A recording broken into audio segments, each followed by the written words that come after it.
Good day, everybody, and welcome to episode 3 of the Fourth Quarter Podcast. My name is Cam, joined with me is Karaitiana. How we doing, brother? Good, brother. Good. How are you? I'm good, bro. Tell you what, though, week 9 of the NFL has left my TAB account bone dry.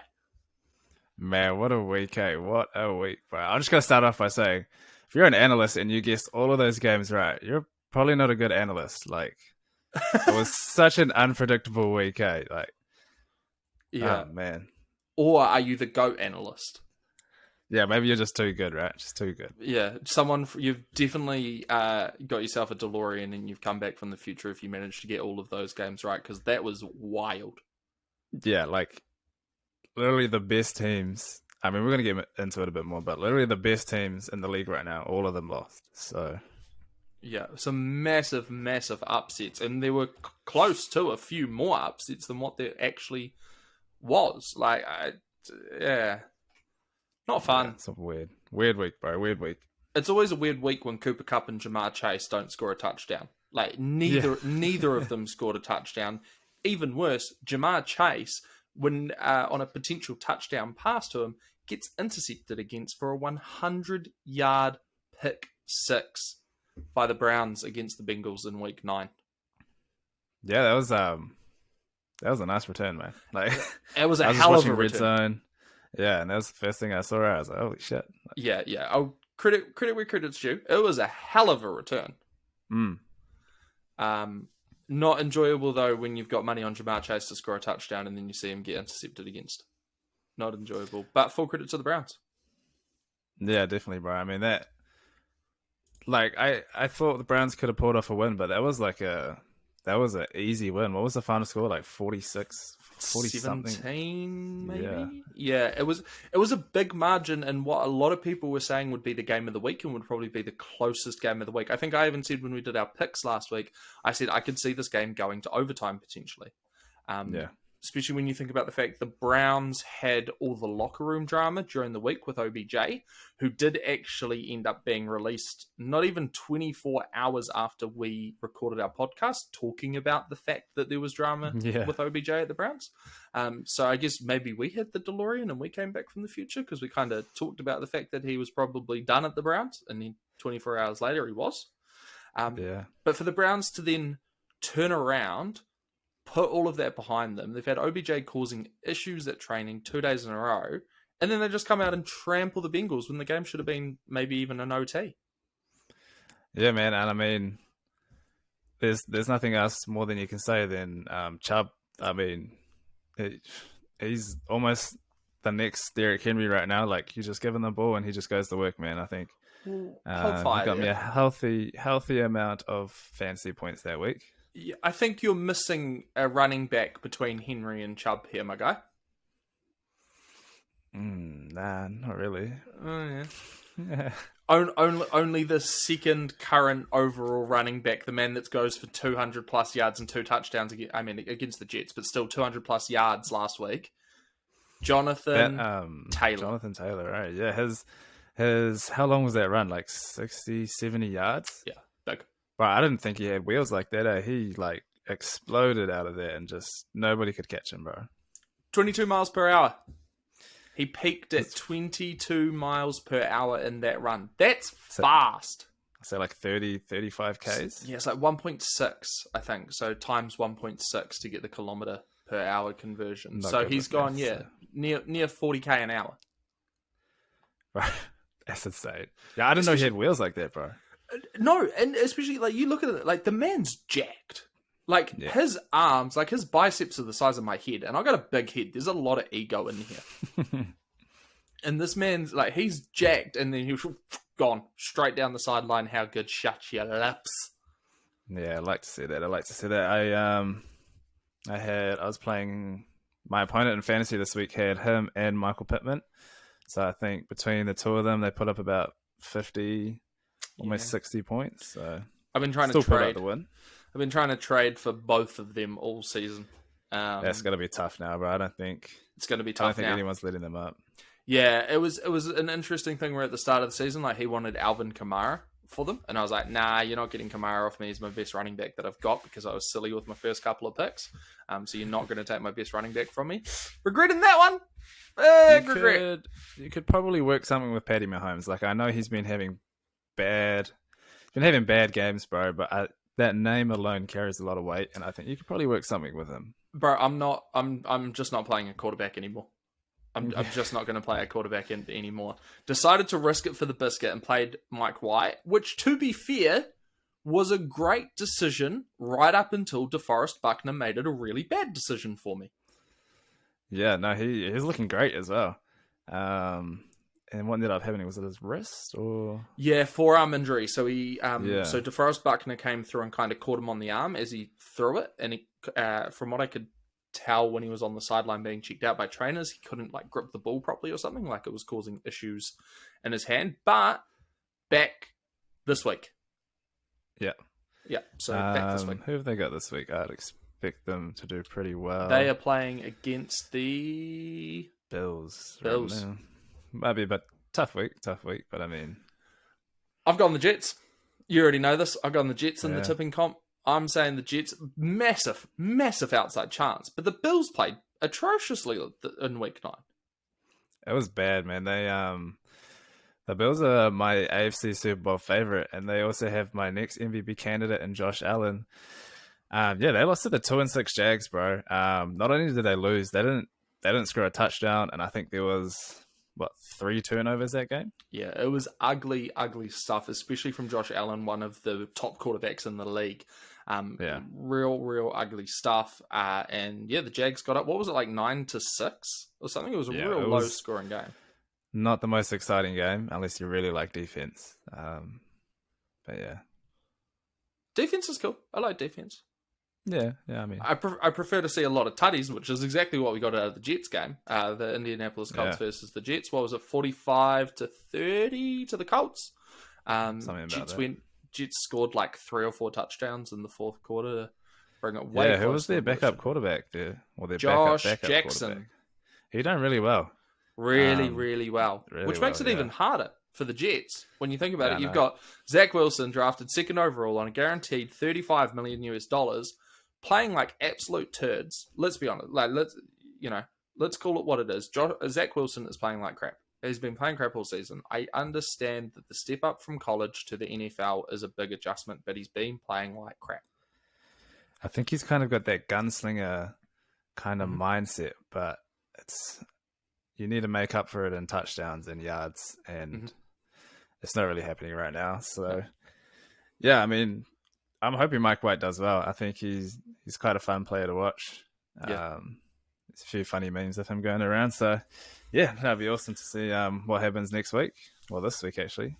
For sure. I think depending on how he goes this week, I think at the Jets you need to make a decision, and you need to make the decision quick. Is Mike White our guy now? If he plays well, he was playing really well against the Colts until he got the injury in the second quarter. He was playing well, and the Jets were keeping it close in the offense. The defense was letting the Colts through pretty easily, but they were keeping it together when it came to the offense. I think Mike White could be the guy. I think he could be the guy for the remainder of the season, but I think long term I'd have to go with Zach Wilson. And then if you do want him to be your franchise quarterback, you got to make that decision now. Do we want to put him in? Do we want to get his feet wet again? And then just start building him like what they're doing with Justin Fields. I know he's doing pretty well. It's not an easy decision. No, not at all. And that's why the coaches get paid the big bucks, right? They get to make the hard decisions, eh? As opposed to a couple of lads over in New Zealand who just get to watch the games and think they know what they're talking about. Yeah, I'd do it for a few million. But, mate, I'd do it for one. You could buy a mansion in Texas for that. You couldn't buy much in Auckland, but you could buy a mansion in Texas for that. Bro, you couldn't buy... What would $1 million get? You couldn't live in the city central. Not in Auckland. You could in Christchurch. Well, not Wellington, you couldn't. Not in Wellington either, no. In Christchurch, you could. In Christchurch, you get away with it. Although in saying that, our house prices have gone pretty nuts as well. It's quite expensive now, eh? Yeah. I mean, glad we bought one. That's all I can say. Definitely.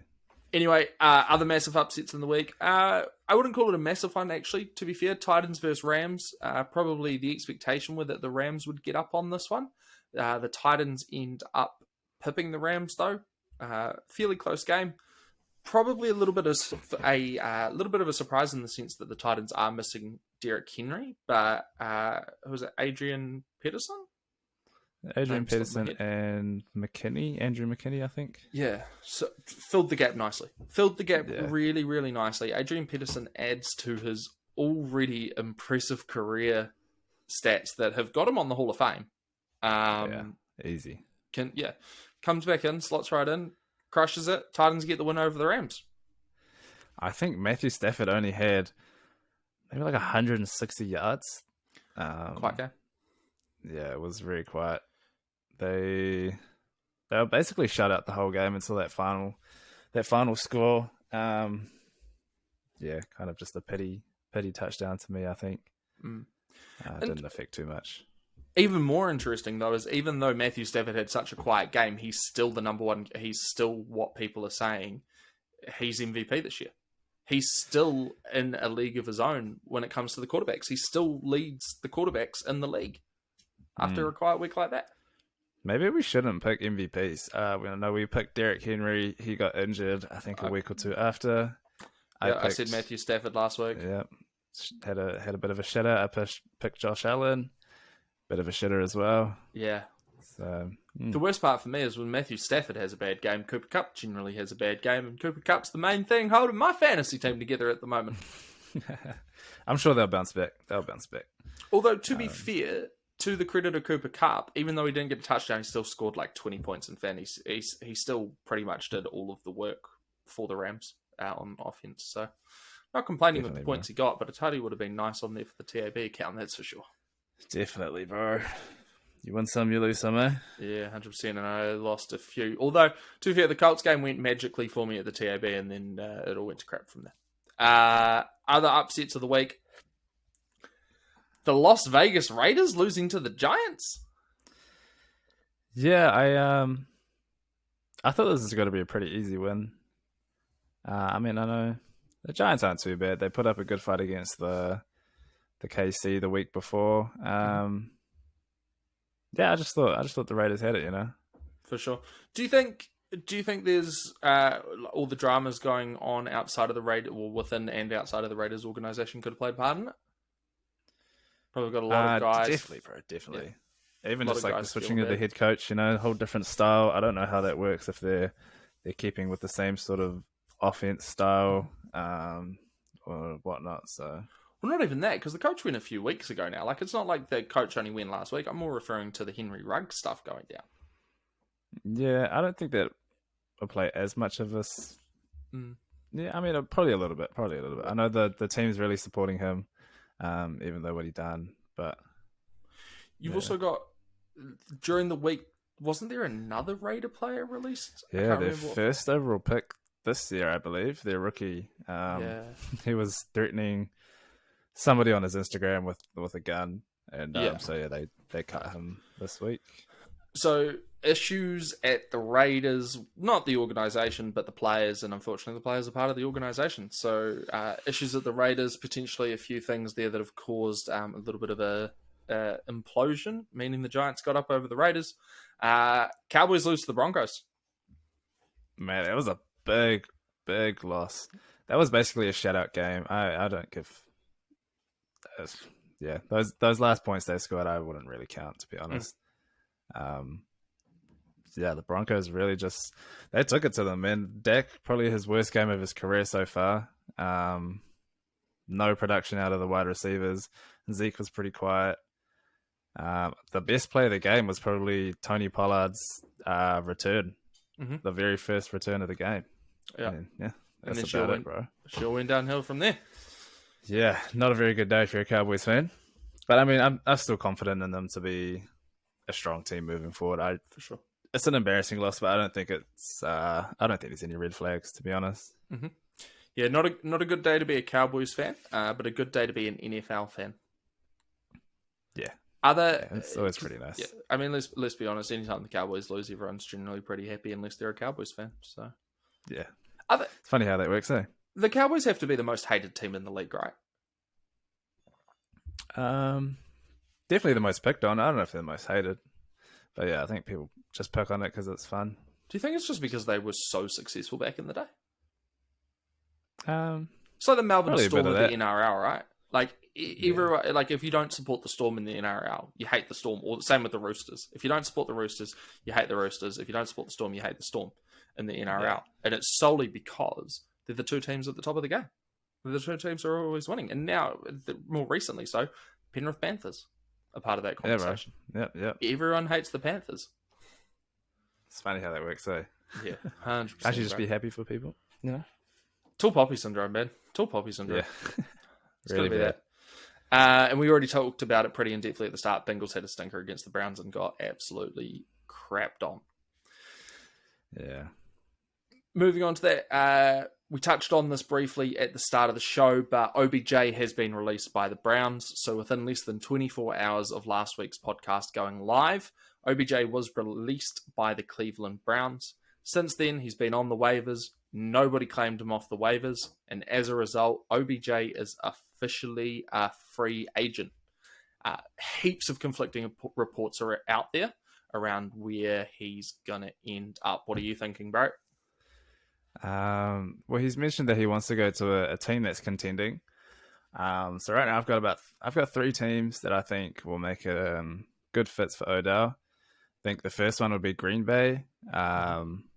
Loss of depth in the receiving core due to injuries. OBJ would be a fine target for them. He wouldn't be wide receiver 1 by any means. He's still got D. Adams on the team, but he will get plenty of receptions, plenty of targets by Aaron Rodgers, which he's also said he wants an elite quarterback throwing him the ball. And I mean, you can't get much better than Aaron Rodgers at the moment if he does come back, hopefully. Yeah, I think Green Bay would be the best fit for him. I've also got the Saints. Loss of Michael Thomas, not much production at the receiving position. The only reason I don't see him coming over here is Trevor Siemian and Taysom Hill. Not the most elite quarterbacks. There's no knock on them, but there's definitely tiers to the quarterbacks, and I think he wants to get the best of the best. He will be the Saints' number 1 target if he does go there. So if he wants production, then that's definitely the way to go. And then the final spot, and the one that I'd like to see, is the Patriots. Pretends to be shocked. The guy in the Patriots jersey wants OBJ at the Patriots. Oh, yeah, bro. I mean, you got to. I love him. He's still got a lot left in the tank, I think. Oh, yeah. He's long admired Bill and the Patriots and how they coach and how they run their team as a system. Mm-hmm.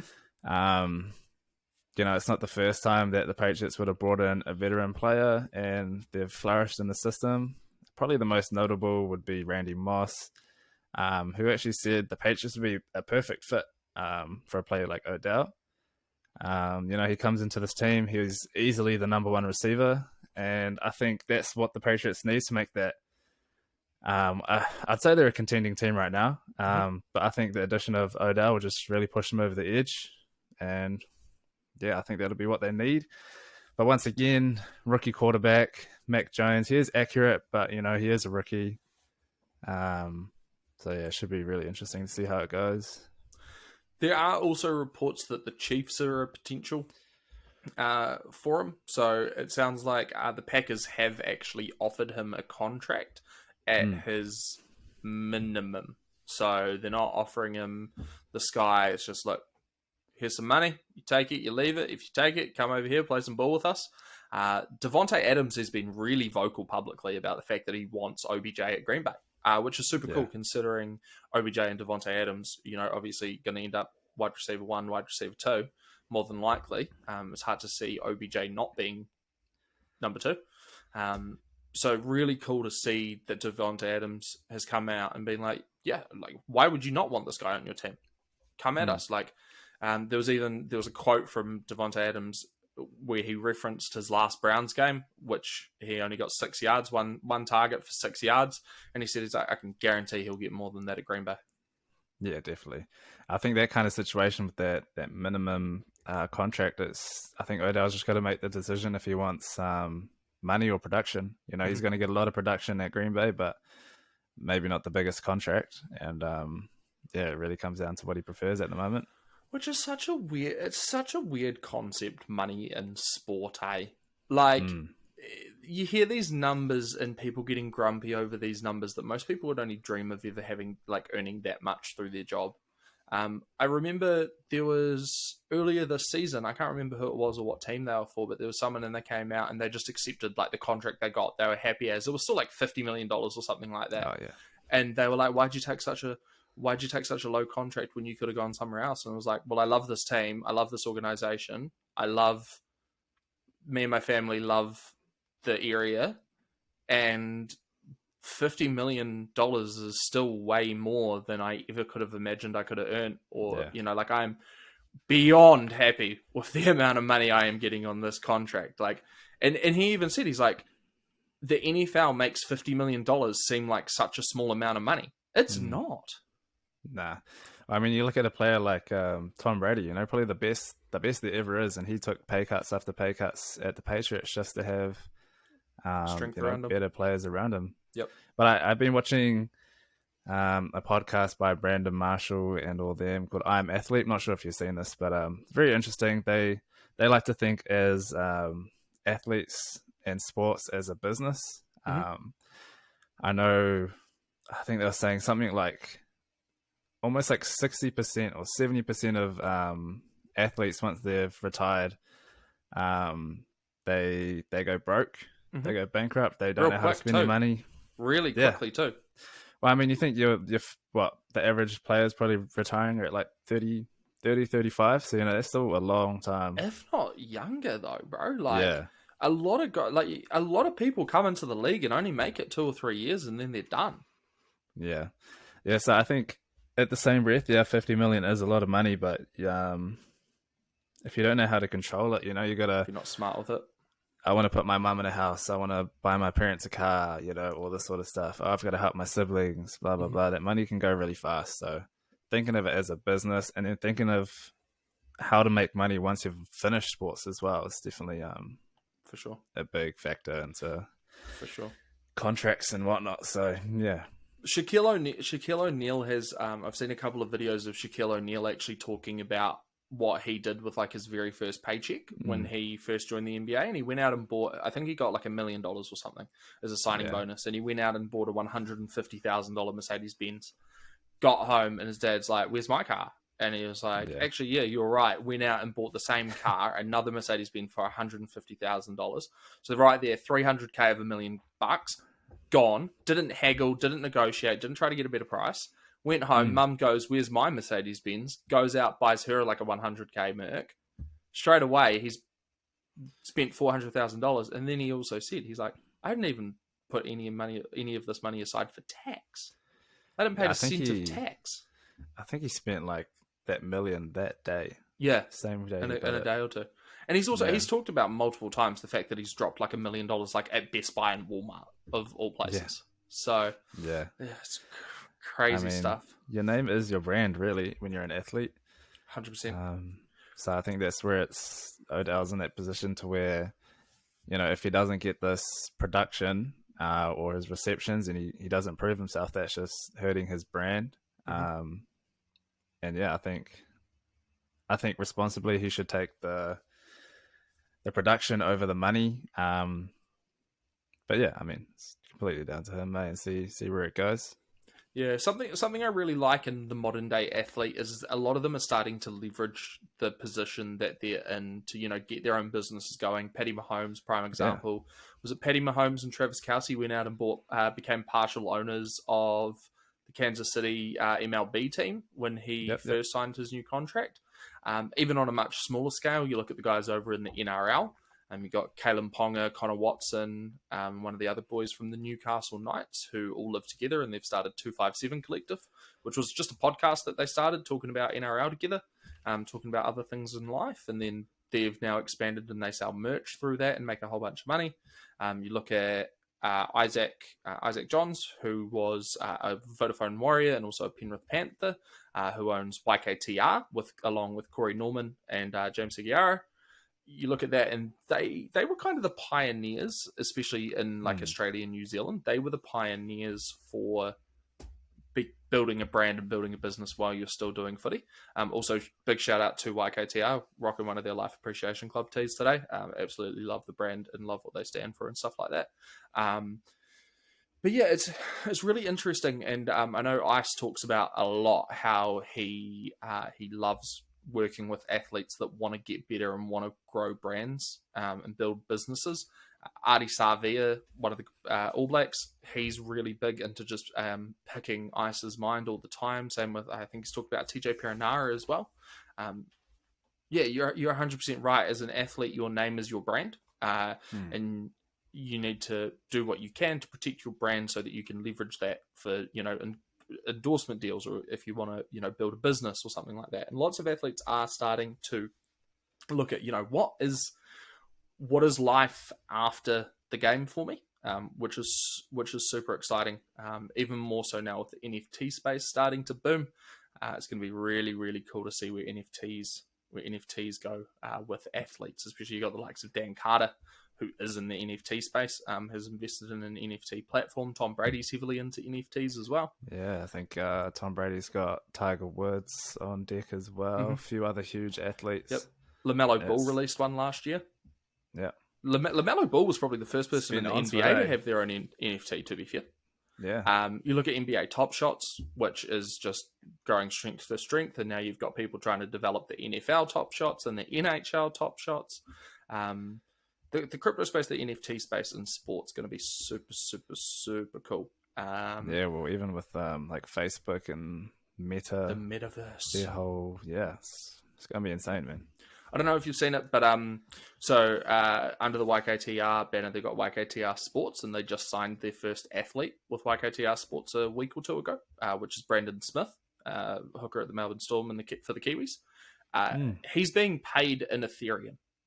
So his contract with YKTR Sports isn't that he gets written a paycheck every week. He gets paid in Ethereum, which if you don't know what Ethereum is a cryptocurrency, second biggest cryptocurrency in the world, right behind Bitcoin. I feel like everyone's heard of Bitcoin at this point in time. Yeah. But so he's being paid in Ethereum, and it sounds like through YKTR they're going to look to be the first people to do an NFT of an NRL player. And mate, I'll be buying a Brandon Smith NFT all day. Yeah, all day. Love the cheese. Yeah, I think that's cool. I think there was a couple of NFL players. They were asking to be paid in Bitcoin or something. Not sure if that actually happened or what. I forgot who it was. But some big names, and yeah, it's just a crazy world that we live in. Love it. It is, bro. It's hard to wrap your head around, but once you get it, it's crazy, man. Oh yeah, 100%. I got into it real heavily in April, and I'm bloody hooked now. Hooked on the cryptos. It's huge, bro. It's a huge growing business right now. Yeah, love it. Anyway, we've gone so off topic, which is, totally fine. We'll talk on this briefly. Josh Allen Inception. So, if you missed it, effectively, from my understanding, no one's been able to find another time in history where this has happened. But essentially what has happened is Josh Allen has become the first quarterback to ever be sacked by someone with the exact same name as them. So Josh Allen from the Jacksonville Jaguars has this week sacked Josh Allen, quarterback for the Bills. Also intercepted him, I think. Yeah, he picked him off, recovered a fumble as well, I think. Picked him off, that's the word I was looking for. Intercepted him, Jesus. But the thing that blows my mind the most is, they both got the same name. Josh Allen, I'm sure that's probably a common name, but they were both 7th overall picks in their drafts. Yes, that as well. So not only the same namesake, but both the 7th overall pick in their respective drafts. Just what, what's the odds, honestly, bro? Just where you have to get, you have to get the draw to be able to go up against them. You have to get the play you have to be named in the team. You have to be named in the play that's going to take place. You have to, the play has to then happen and everything. There's so many different variables that could have meant that we were not talking about this right now. The stars just aligned, eh? That's insane. A lot of them. So yeah, absolutely crazy. Let's move on though. Rookie watch. You have picked Chicago Bears quarterback Justin Fields for rookie watch. What do you want to tell us about old Justin Fields, mate? Justin Fields, eh? Yeah, no, I've really liked what I've seen out of Justin Fields. He's I mean, statistics, they don't really do him too much justice right now. Um, right now, he has a little under 1,300 yards, 4 touchdowns, a 59% completion rate, and a QBR of 27.4. Um, he's really just been thrown into the deep end, I think, by the Bears. Each snap he gets better. His resilience and strength to stand behind that awful offensive line has really shown me that he's made for the NFL, right? Yeah, for Um, sure. I think it was last week against the Steelers, he had his best game. Threw for 291 yards, a touchdown, an interception, and 45 yards. The stats aren't the greatest, but like it's one of those games like you just need to watch and see how great he actually is. Some of the glimpses that he was showing, it's crazy. You know, the playmaking potential that he has is very high. He can extend the play, push the ball down the field. Yeah, man, he's a great quarterback to watch. I think give him 2 or 3 years, his name will definitely be up there if the Bears know what they're doing. Let's not beat around the bush with it. He got off to a really slow start, and Yeah, there was a lot of at the start of the season. There was a lot of what have the Bears done here? Who is this kid? How has he been drafted so high? He's not looking great. What's going to happen? Is Justin Fields a bust? But to be fair, to his credit, he has swung it around really well, and he's starting to grow really well. I think he's almost got some really decent foundations in place. I don't think he's quite there yet, but he's definitely working on some really, really good foundations. And then once he's got those foundations down and they're good to go, he's going to build upon it nicely. And he's starting to, as you said, he's starting to show some signs of actually, no, this was a good pickup. yeah. Each game, man, you can see he's progressing. It's cool to watch, man. Yeah, I like where he's going. I think he's going to be great. Anytime that you can see natural progression in somebody just over the course of a few games is always exciting, especially Definitely when they're right. a rookie. Especially when they're a rookie. Yeah, I just hope the Bears know what they're doing. I wouldn't want to waste that sort of talent. Do you think the Bears know what they're doing with that O-line? I think he had his best game when their offensive coach wasn't there. Oh, their head coach. Their head coach wasn't there. I think he was away with COVID or something. And yeah, Fields been out there and done his thing. I think it was against the 49ers. Yeah. So many parts. It's that interesting thing in sports. Is it the players? Is it the coach? Is it the organization? Is it all of the above?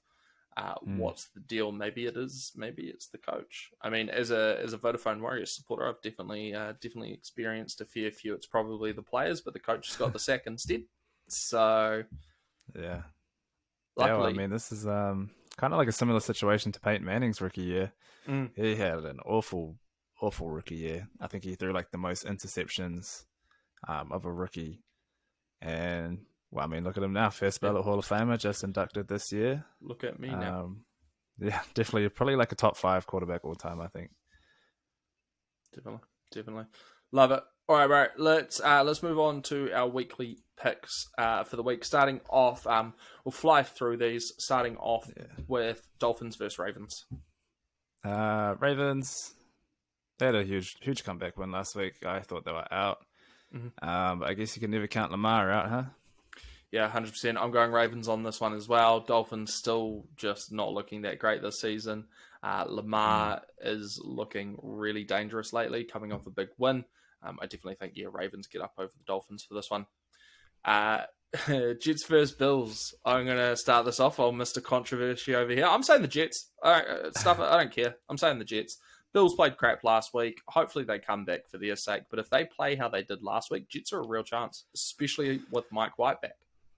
Well, if you look at the teams that the Jets have beat, they beat some of the best teams in the league right now. I think they beat the Titans. They beat somebody else. Can't remember who, but I know they're a good team.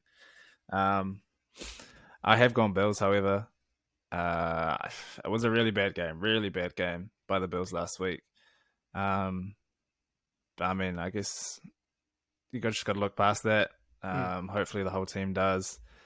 And yeah, puts their heads back on their shoulders. Yeah. To be fair, like, let's be honest. I'm not going to go and put money on the Jets at the TAB. That would be dumb a good money. payout. It would be an amazing payout. But yeah. I'm not that confident in them. But I do think we could see an upset, and I hope we see an upset because I think that would be amazing for the Jets' confidence. And I think with Mike White in the driver's seat, I definitely think it's a possibility. Well, as a Patriots fan, I really want to see the Bills lose. That'd be good. Yeah, good for our division. Fair. That's fair. On to my boys, Colts versus Jags. I'll be bloody pissed if we lose to the Jags, I'll tell you that much. Colts by 30. You never know. They've got the momentum going. At the baba. Get out of here. I did go with the Colts. Colts JT 200 plus yards again, 2 tutties. Let's go. Yeah, John, run game's looking nice. Yeah, and we'll say So let's say Colts by 20. Pittman for a touchdown and 100 receiving yards, and JT for 2 touchdowns and 200 plus rushing yards. And actually, you know what? JT's been taking a lot of receptions lately, so let's go for JT for 50 plus receiving yards as well, just to spice it up a little bit. So what's that? 250 on the day? Mm-hmm. I'm pretty sure he just did that this week. By the time he took his rushing and his receiving, I'm pretty sure he went for 250 plus against the Jets. Why not do it against the Jags as well? Why not? If anyone could do it, it would be JT.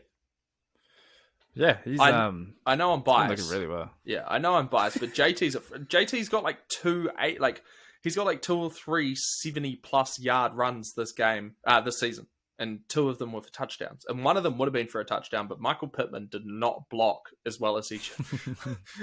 Not just JT though. Their offensive line is looking really good, man. They're blocking well. Yep. Yeah, we're on our O-line. We're on our 7th or 8th different O-line combination for the year. Dang. Yeah. Which, to be fair, was triggered by injuries. Quentin Nelson was a big loss for the first few weeks. Second he's come back, he's showing the O-line's going back to where it should be and create a lot less pressure on Wentz now. I still don't think Wentz is our quarterback. Long term, I think we need a better quarterback who's better under pressure. Wentz keeps making silly mistakes. He did it again against the Jets. Luckily, it didn't cost us a game this week. Yeah, I mean, it seems to be a real big mental barrier that he's got right now. But I mean, he's getting you guys the wins. Just. And a couple of hours. Yeah. 2 weeks ago, it was pretty bad. Yeah, don't forget the Ravens game either.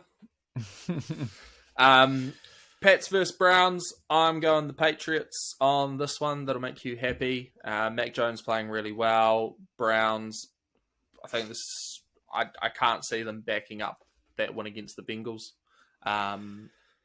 with another huge game. So I think, I'm going to go the Pats. Yeah, I've gone Pats as well. I think Chubb, he's on COVID list right now. Potential he might not play. And then who's their second running back? Can't remember, but he's out for the game.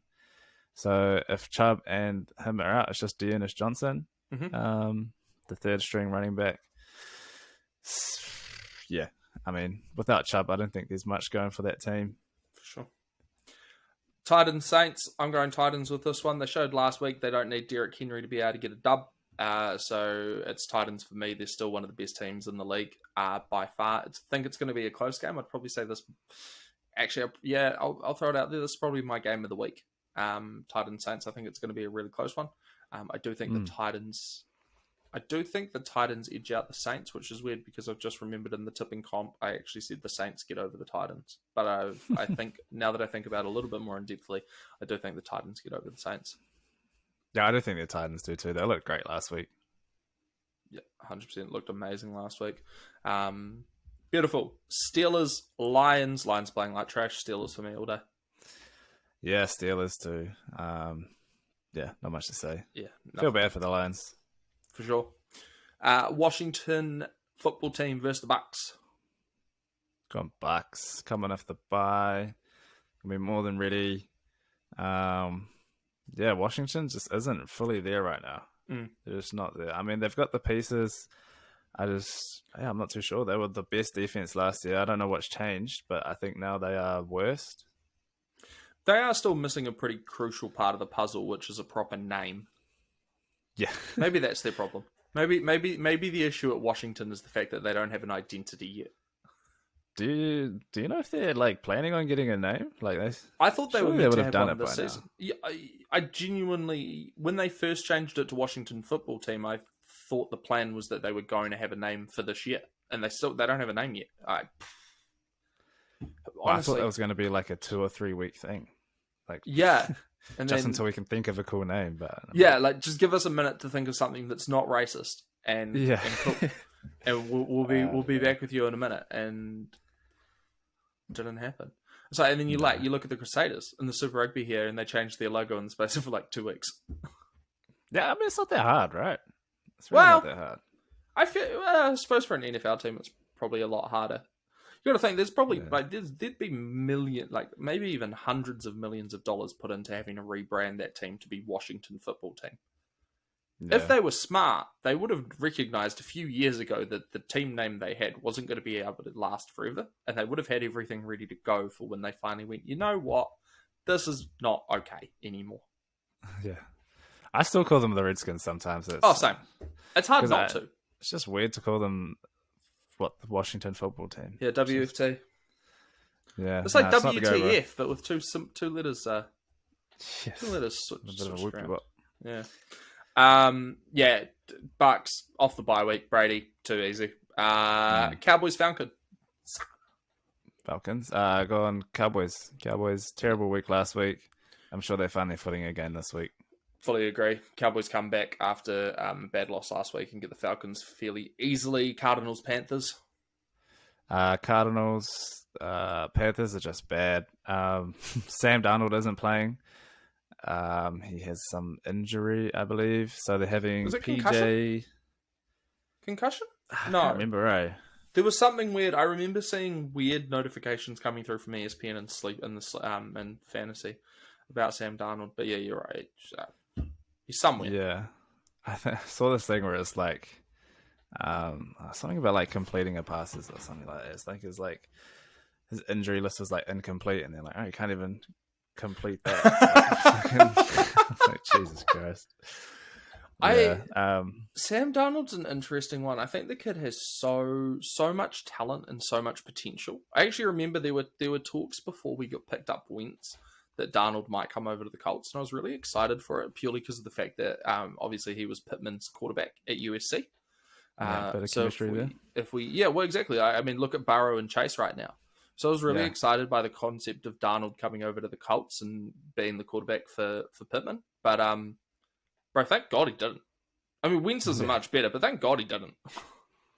Yeah, well, he threw 3 interceptions last week. One was just... It was like a 10-yard completion, and then he just whiffed it straight to JC Jackson for the pick 6. So, did C-Mac come back last week, or is he still out? Yeah, no, he came back. Not too much production from him. Yeah. To be honest, I wouldn't. If I was the Panthers, I wouldn't risk injuring him again. No, just for sure. Take the L. Play him, give him a good like 10, 15 snaps maybe, but not 30. 25 to 30 snaps like they usually do. Don't rely on him to win you to potentially win you a game. Yeah, well, I mean, I think at this point they kind of just need to throw the towel in, right? Yeah, 100%. But their backup quarterback, I do like. Watched him. He's from the XFL. He was like, I think he played for like Houston something. I don't know, one of the XFL teams. But he was fun to watch. He was really fun to watch. So Washington be tuning in. Are Washington still starting the guy that came from the XFL? Is that Heineke? Yeah, Heineke. Yeah, he's still there. He's look at him. Look at him go. Yeah, I think it's cool. He's it should be interesting to see how it goes. I'll definitely be watching him. Yeah. Beautiful. So, lost my place in time completely. Chargers, Vikings, pretty easy one for me. I'm going Chargers. Vikings are looking good though. Like Vikings are playing good football. I just think the Chargers are playing better football. Yeah, I'm going Chargers too.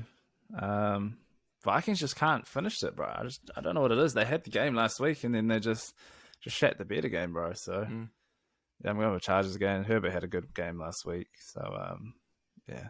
Yep. Broncos, Eagles. Broncos. Broncos had a huge win last week against the Cowboys. I'd expect them to carry that over. I still don't believe in the Eagles. I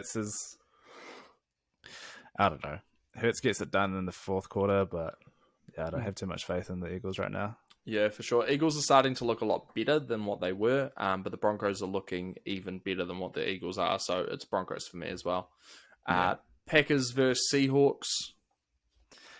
This is my game of the week. I've gone with the Packers. I think Aaron Rodgers and Russell Wilson should be back, so I'd expect to see a pretty good little shootout, but I do have the Packers taking the win.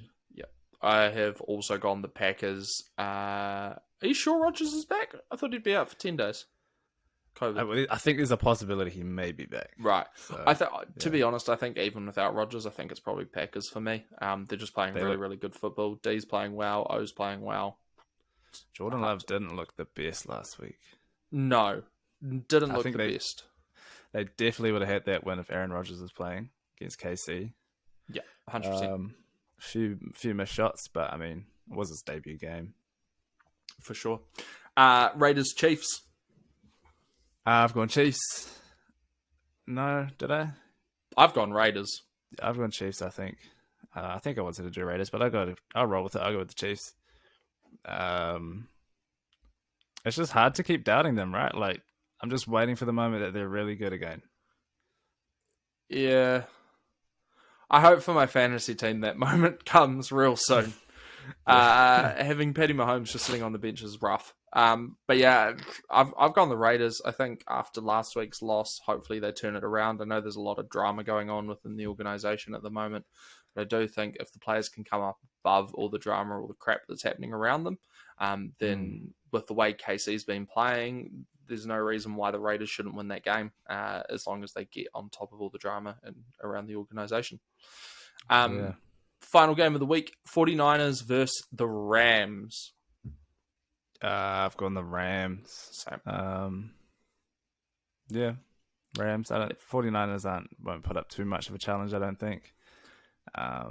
It's hard to see. It's hard to imagine Matthew Stafford not going back to where he was prior to last week. Like, it's hard to imagine him doing what happened last week 2 weeks in a row, which makes it a fairly easy win for the Rams, in my opinion.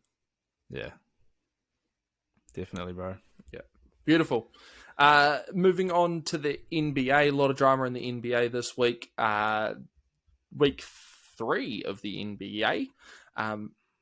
Nikola Jokić and Markieff Morris were both ejected from a game Wednesday, New Zealand time. Jokić received a 1-game ban, and Morris received a $50,000 fine. Just like we talked about earlier in the show, $50,000 to these guys, I feel like isn't that much money. Nah, when I hear it, I'm like, oh man, that's not a lot. And then I think about it, I'm like, dang, like that's a whole year's worth of pay for the average person. 12 months. Well, I mean, even by the time you take in the exchange rate, by the time you take in the US to New Zealand exchange rate, that's literally more than I get paid in a year pre-tax. Well, what's that 50K? That's like 80,000 almost. Yeah, 74-ish. It's about $1.43. So, but it's nothing to these guys, you know. Like 50K is nothing. Still crazy. My favorite part, though, Jimmy Butler fined $30,000 for attempting to escalate the altercation and failing to comply with an NBA security interview. Idiot. What did you think about the whole situation anyway? Overreaction by Jokić. I hate saying that man's name. Overreaction by him, but the initial foul wasn't necessary by Morris. Like, the whole situation could have been avoided. The clips I saw, Morris just went in for a blatant foul. Like, it was almost the equivalent of like an ice hockey check. Like, he's body checked the guy, and Nikola's taken exception to that. And fair enough, bro. Like, I'd be pissed as well if someone hit me that hard for no reason. Yeah, man. Well, I think, one cheap shot deserves one back. I mean, this guy, he's been taking hits, and I think he just finally tipped over, and he's like, I'm not going to let this stand. I think it wasn't only a message to him, but a message to the rest of the league to say that I'm really about it. Like, you don't want to try this. Yeah, just putting his foot down, bro. I quite liked it, bro. I like the foul. Not the biggest fan of the Morris twins. But yeah, bro, I definitely think he deserves it. I know Jokić came out and said he felt bad that, it actually looked like it hurt. I don't think he meant to hurt him that bad. There's a bit of a whiplash on the neck, I think. Reports are that there is a slight neck injury to Morris, but you've also Yeah, I liked it, bro. Bring back the Biff. I liked it, bro. Yeah, hard up, bro. Yeah, bring back the Biff. No, I did like it. I do think, as I said, I think the whole situation could have been avoided. I think it was unnecessary to a big extent, especially like in basketball. Like, come on now. I think the thing that I was most annoyed with was, I think it was Markieff who put out a tweet saying something about like hitting somebody while they're not facing them, like noted. And then I think it was like last year in the bubble, he like fully just like karate chopped Luka Doncic in the neck or some shit. Yeah, I was like, it was so it was Markieff's brother Marcus who put out the tweet, basically saying like, next time I face you, it's on, which is just like, surely there's got to be a fine in there somewhere for talking crap against someone, and because it's essentially a threat. Like, which also got Jokic's brothers in. Yeah. They created their own Twitter handle and account to clap back at them, and I don't think they're people to mess around with, man. These Slovenians and Europeans, man, they're built different, hey? Yeah. Oh, yeah. Big time. One of my favourite things happening at the moment, Golden State off to a 10-1 start in the league, which is crazy. The only loss of the year was to the Grizzlies, which they lost 104 to 101. Other than one other close result, every other game they've won convincingly. They're not close games. Yeah, demanding wins though. 100%. Today was a prime example. We watched a little bit of it at the end of today, where they beat Anthony Edwards' team. Who the heck does Anthony Edwards play for? Timberwolves, that's the one. Yeah, oh my god, where did my brain go? It's a Friday for me. Public holiday tomorrow. How good. So in the game today, Andrew Wiggins balls out against the Timberwolves for 35 points, shooting 14 from 19. Anthony Edwards, obviously not Golden State, but Anthony Edwards does score a career-high 48 points against GSW in the loss today, which is pretty gangster. It's huge for a second-year player. Yeah, 100%. It's huge for any player, really. Definitely.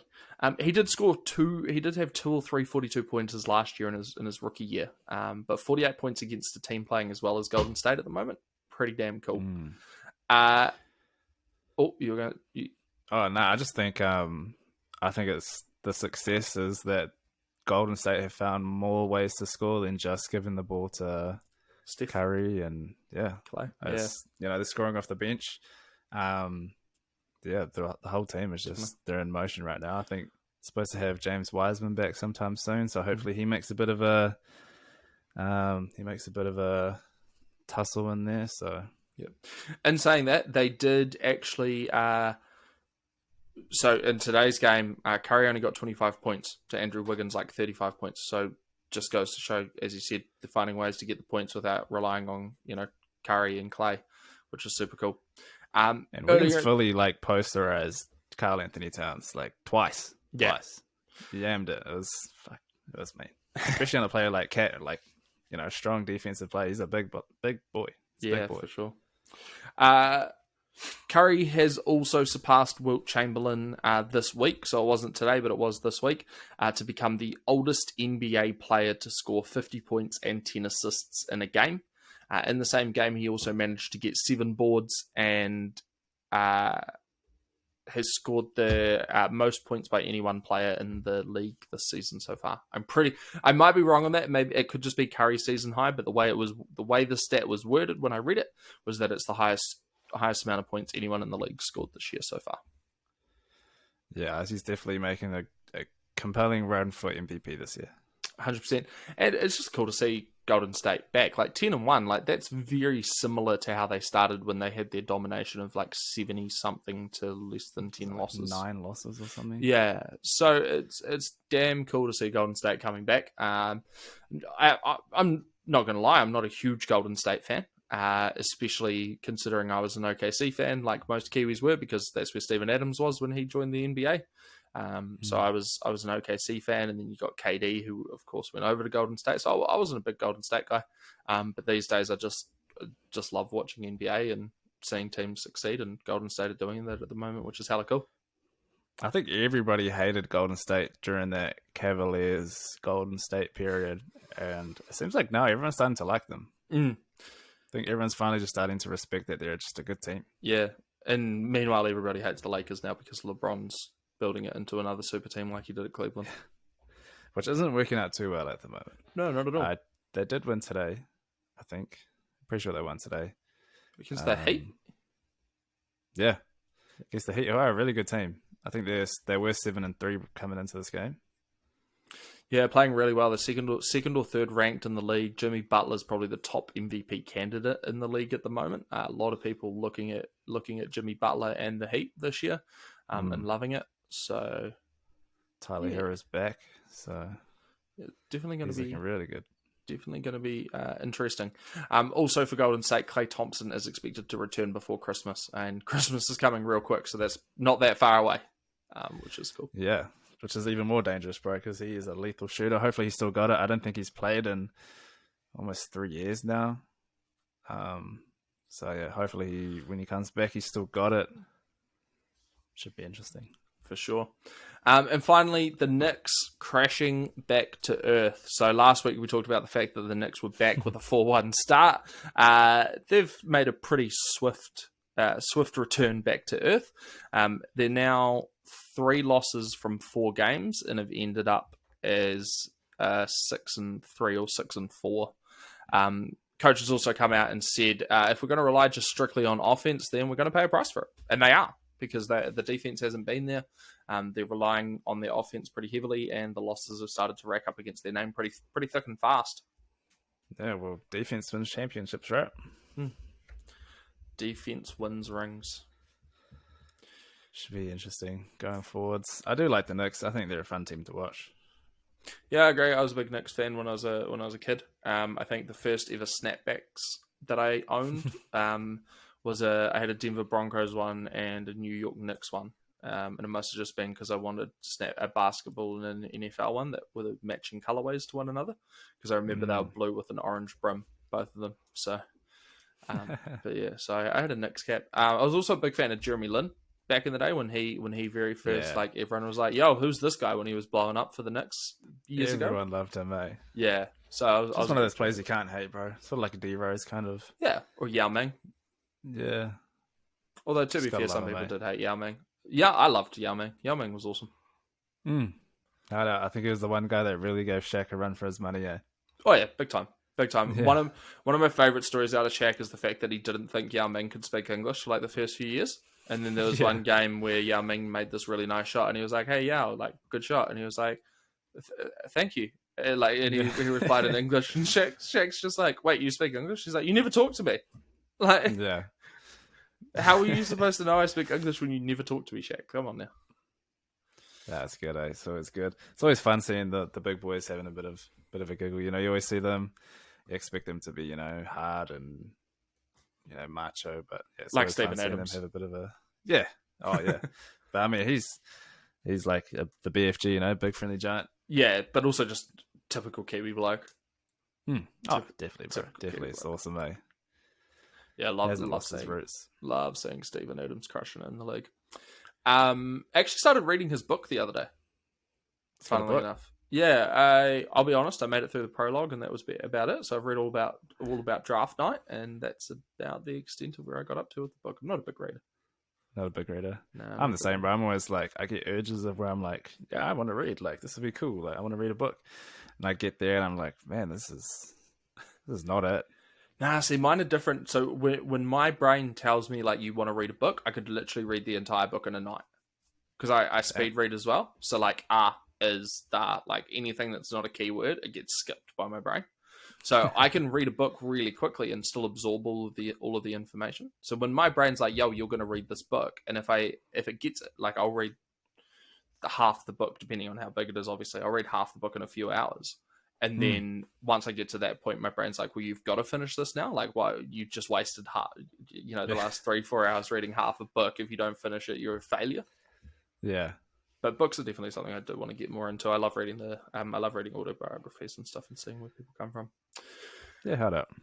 Rookie watch. Who you got for us? Evan Mobley. Yeah, he's a special player, man. Third overall pick for the Cleveland Cavaliers, the big man. Coming into the draft, you could tell he was great talent, but my expectations weren't that high for him. Weren't as high as what he is performing at right now. Currently, he's averaging just under 15 points per game, 8 rebounds and 2.5 assists per game. He's incredibly efficient on both sides of the ball, offensively and defensively. For a big man, he's got a smooth shot too. He has knocked a few from deep. So, showing that he's got a bit of versatility on the offensive side. Defensively, he's shown he can do it all. A skill that a lot of big men fail or struggle with is trying to keep up with those smaller, faster players. Mm-hmm. In his matchup against Atlanta, he got switched on, switched to guard Trae Young. Trae Young, he's an electric player, really fast. So as he does, he kind of beat him a little bit, but using his 7'4" wingspan, he's able to block Trae's shot from behind. But he's shown that he can keep up with these plays, and that versatility is just it's something that the new league's really adapting to right now, and it's not something you always saw back in the day. So that's always cool. Bigger, faster, stronger. Yeah, man. So just watching him play. You can see he's got a special talent, and given he can stay healthy, he'll make a strong push for Rookie of the Year. It's going to be tough. I think this is a really good draft class so far. Mm-hmm. I was looking at it. I don't think there's been too many like sleeper picks. Like all of the picks that have been drafted, like they've been performing how they should be. Yeah. Cade Cunningham's back. He dropped 20-something points today.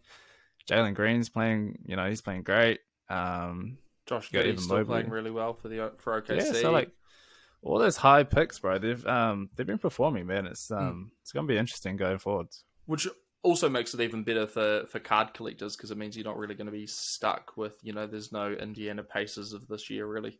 It was kind of last year. It was kind of you wanted the Hornets or the Timberwolves, and that was kind of all you wanted. Year before that, you wanted the Pelicans, or you wanted Memphis. That was kind of all you wanted because of obviously Zion and Ja. Whereas this year, it's kind of, you're not going to be mad if you end up with OKC. You're not going to be mad if you end up with, quite a few other teams as well. I don't know why they've all just left my head all of a sudden, but it'll be interesting to see what it does to the prices, because I know 2003, obviously they've got Hall of Famers. You got LeBron, D Wade. Prices for that are just ridiculous. So if we can have another draft class like that where there's 3 or 4 future All-Stars, then should be interesting going forwards, man. For sure. Speaking of LeBron, just quickly, LeBron and cards. Did you see today? So it's been discovered that there are LeBron rookies in the Upper Deck Space Jam packs. Autos, right? Autos. What did I say? Autos, yeah. Rookies. Oh, not rookies. LeBron James autos in the Upper Deck. Rookies. Yeah, in the Upper Deck Space Jam 2 packs. And the odds of pulling... So it sounds like there's 2 variations of autos. But the odds of pulling one is 1 in every 250,000 packs. So, like, you've literally got more chance of hitting like a 10-leg multi on Cup Day at the TAB than you do of pulling a LeBron James auto from a Space Jams pack. Knowing that there's autos in there and knowing the odds, are you going to pick up a few packs? No. God, no. No. I think all of the EV games ones got cancelled anyway. I don't know what happened there. All that's going to happen from here, now that people have got wind of that, and that's like a headline in the card scene, The price of the packs are going to go like this. Price of the packs are going to shoot through the roof. People are going to swallow them up, and people are going to lose a lot of money. Heaven forbid you do get one of them.